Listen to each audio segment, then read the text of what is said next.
Train troubles have returned to Trussville. Mayor Ben Short announcing today that 2 railroad crossings were unexpectedly closed for maintenance earlier today.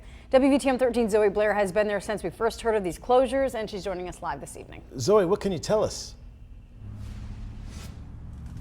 Well, Guy, Brittany, this is Commerce Drive. This is the only entrance and exit out of the Stockton subdivision right now, a neighborhood home to more than 1,000 people. It is backed up in every direction going in and out of the subdivision and all up and down Highway 11 here trying to get into the subdivision. I spoke to several residents today who tell me that this is a headache and they're tired of it happening. It's a nightmare. Everybody I talk to in here thinks this is ridiculous. Mick Phillips lives in the Stockton subdivision in Trussville. He says they knew one of the 4 entrances to their neighborhood would be closed as Norfolk Southern performs maintenance on the railroad. Instead, only one is open. It's been terrible. Terrible, terrible. Traffic's awful. There's 1,350 houses in here. So yeah, there's a lot of people. With just one entrance because of the railroad repairs, he's worried about his neighbor's safety. The railroad thinks they own everything.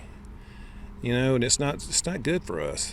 If we had an emergency, how will we get out? How would somebody get in here to help somebody? And more drivers are forced to detour in front of his house. Traffic-wise, if everything's open, you hardly see any cars going through here. And this has been like, everybody and their mother's been through here today. It's just crazy. There's a lot of little kids in here too, that on their bikes and their scooters, and all this traffic. It's just like, I hope one of these kids don't get hit by a car. A representative with the city of Trussville tells me they only knew about one of the 3 crossing closures ahead of time, the one at Camp Coleman Road. They didn't learn maintenance was also happening at Meadowlark Drive or Bethune Parkway until after crews had already demoed the tracks and started digging. That's why Phillips is calling on the railroad company, asking them to be more transparent. Please be more organized, tell us up front what's going on, and give us some notice instead of just doing this at the spur of the moment.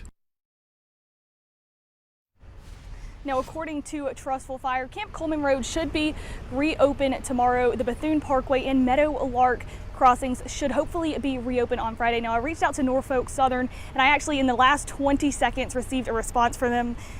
They said, quote, "We apologize to all those who were affected by today's closures. The crossing closures are related to unscheduled track maintenance that was diverted to this area last Friday. We remain in close communication with city leaders to coordinate progress on this situation. Our goal is to keep our trains moving safely, and our teams making every effort to minimize the impact of this work on the community." For now, live in Trussville, Zoe Blair, WVTM 13.